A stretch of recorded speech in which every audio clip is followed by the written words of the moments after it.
Assalamualaikum warahmatullahi wabarakatuh. Alhamdulillahirabbil wa binastain ala umuri dunya waddin wassalatu wassalamu ala asrofil anbiya'i wal mursalin wa alihi washabihi ajmain. Assalatu wassalamu alayka sayyidi ya Rasulullah usbiyadi kulati latiyadini. Krisis sekarang ini beda sekali dengan 98, bom Bali, 2008 dan lain-lainnya. Saya ngalami semua krisis gitu. Ketika 98 kita dolar tiba-tiba naik roket dari 2.400 ke 15 sampai 16.000, saya ngerasakan. Tapi sebenarnya krisis itu masih masih bisa tahan. Kenapa? Karena ekonomi masih jalan, barang masih jalan, ekspor masih jalan, semua masih jalan. Tidak sekarang seperti sekarang ngelok semua gitu. Dan naiknya itu dari 20% dulu berat banget memang, tapi semuanya jalan. Sekarang memang naiknya kecil dari 14.000, 13.500 menjadi 16.000 gitu.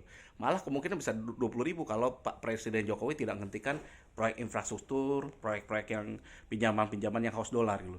Kenapa? Percuma gitu. Sekarang kalau itu proyek itu haus dolar, sedangkan pemasukan pasti nggak jalan. Sekarang proyek yang udah selesai, infrastruktur yang udah selesai kemarin ini nggak bisa kembaliin. Kalau saya stop dulu. Kalau saya jadi negara ya, saya stop dulu pembayaran hutang ke negara kreditur, minta maaf karena covid kita konsentrasi ini, kita selesaikan dulu masalah di dalam negeri. Urusan pasti ngerti mereka semua. Kalau saya loh ya, kalau saya kan pakai pakai namanya, saya orang bodoh, orang goblok ya, orang dablek ya, hanya UKM aja. Kalau saya gitu, saya samakan. Cuman sebenarnya modelnya kan sama antara perusahaan kecil UKM dengan perusahaan besar dengan negara juga gitu. Meskipun scale-nya beda gitu, tapi kan caranya sama. Kalau saya tunda pembayarannya, tunda proyeknya, tunda apapun gitu. Omongin supaya pasti semua. Saya akan menunda proyek A, B, C, D, F, G, H gitu supaya tenang rakyatnya. Oke, saya nggak ngomong ke sana dulu ya. Tadi saya ngomong apa ya? Oh iya, krisisnya. Sekarang meskipun kecil kenaikannya, tapi berat sekarang konsekuensinya. Kenapa berat? Karena uangnya nggak ngalir, duitnya itu barangnya nggak ngalir. Sekarang nggak bisa ngekspor, nggak bisa ngapa-ngapain dulu. Seluruh negara tujuan ekspor kita itu berhenti semua sekarang ini, di lock semua.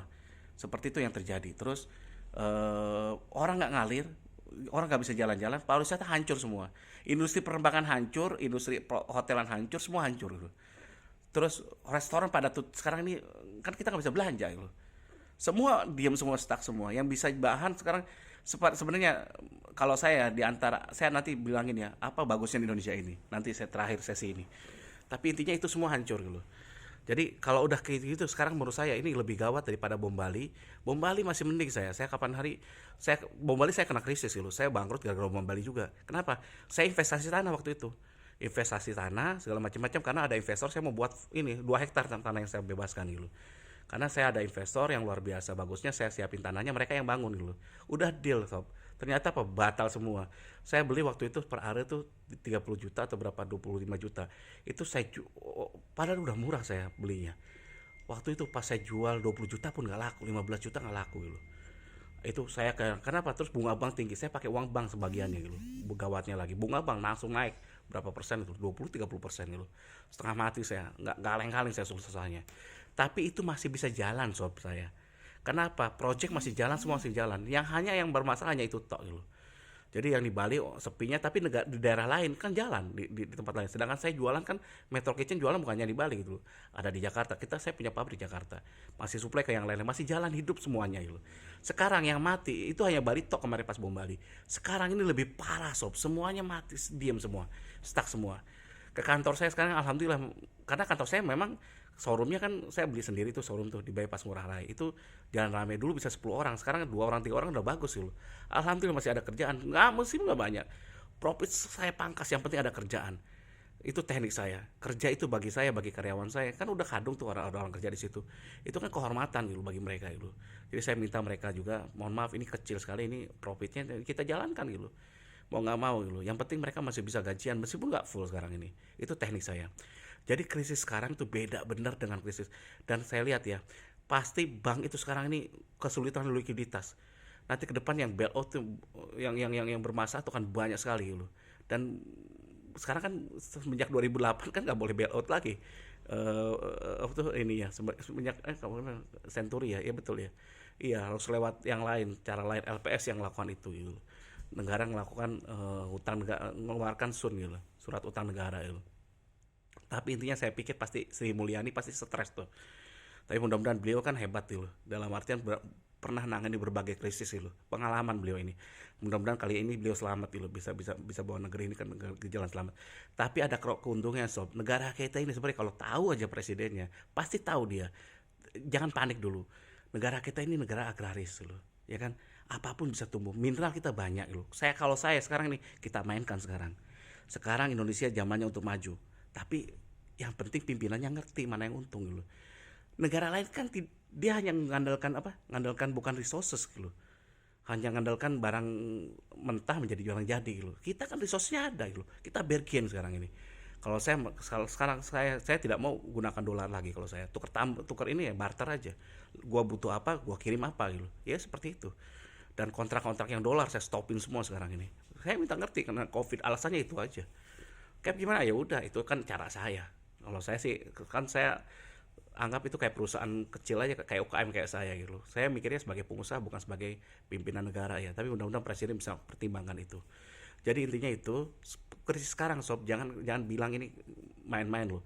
Nggak kaleng-kaleng, bukan nyawa aja yang jadi. Saya khawatirnya kalau ancaman nyawa masih mending gitu. Sekarang gara-gara ancaman nyawanya ada, sakitnya jatuhnya bertambah dan itu berkali lipat. Sekarang udah nyampe 100, udah sesuai prediksi saya. Kedepannya mungkin 100-200, kedepannya bisa 500-an kalau nggak ditangani baik sekarang ini. Jadi kalau saya sih kayak saya stop semua. Kalau saya pakai darurat militer gitu, biarin aja gitu. Kenapa? Biar tanggung sakit-sakit sekalian gitu. Udah gitu selesai udah. Dan kita nggak, negara kita sekarang ini kita nggak susah-susah banget kalau kita tahu karena kita ada resources kayak tadi. Kedua negara agraris gitu. Apapun yang ditanam bisa hidup gitu. Ibaratnya kalau nggak bisa makan beras, makan nasi juga bisa itu. Malah sekarang kesempatan bagi saya itu. Saya ngimpor beras dari, kalau kita kurang beras impor tukar tambah dengan Thailand dengan apa gitu loh. Kan kita deket-deketan semua itu. Negara pakai aja pengaruh ASEAN-nya. Jadi intinya gitu, selamatkan dulu. Saya kalau yang penting sekarang ini rakyat bisa makan. Oke, saya nggak ngomong ke situ lagi, balik lagi bahwa krisis ini itu nggak main-main, beda dengan 98, beda dengan 2008, beda dengan krisis bom Bali, beda yang lainnya. Ini krisis baru. Mudah-mudahan kita selamat. Dan saya kenapa saya masih tenang? Karena dulu waktu 2000 waktu krisis dulu ya bom Bali segala saya bangkrut dulu. Jadi saya nggak stres lagi sekarang ini. Biarin aja.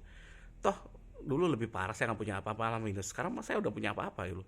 Hanya diem aja dulu nggak apa-apa. Yang penting bertahan. Dan karena itulah makanya ketika Anda krisis jangan Anda panik dulu, jangan Anda syukuri aja, ikhlasi aja, ridoin aja. Pasti ada, Anda membuat Anda strong sekarang ke depannya. Saya bisa kuat karena saya terima. Kalau Anda nggak terima nggak bakal kuat dulu. Terus kalau nggak bisa makan, Anda ngomong aja ke siapapun, saya nggak bisa makan gitu. Biarin aja, yang penting bisa makan dulu, bisa hidup dulu sekarang ini. Kalau nggak ya kerja apapun lah gitu. Jadi intinya itu, sob, saya minta optimisme penting. Terus kalau ada uang, gunakan untuk pembelian sembako dulu, selamatin usaha keluarga dulu daripada untuk yang lain-lain. Jadi kewajiban lain Anda tunda dulu aja sesuai instruksi presiden. Mau beralasan apapun kita main debat aja tapi uangnya nggak keluar gitu. Debat boleh, debat apapun, tapi uangnya nggak keluar gitu. Berdebat kalau ada uangnya keluar percuma gitu. Terus gontok-gontokan jangan, ngurangi berkah gitu. Maki-maki aja jangan ngurangi berkah. Kalau salah banyak salahnya, kalau kurang banyak kurangnya. Wabillahi taufiq wal hidayah. Wassalamualaikum warahmatullahi wabarakatuh.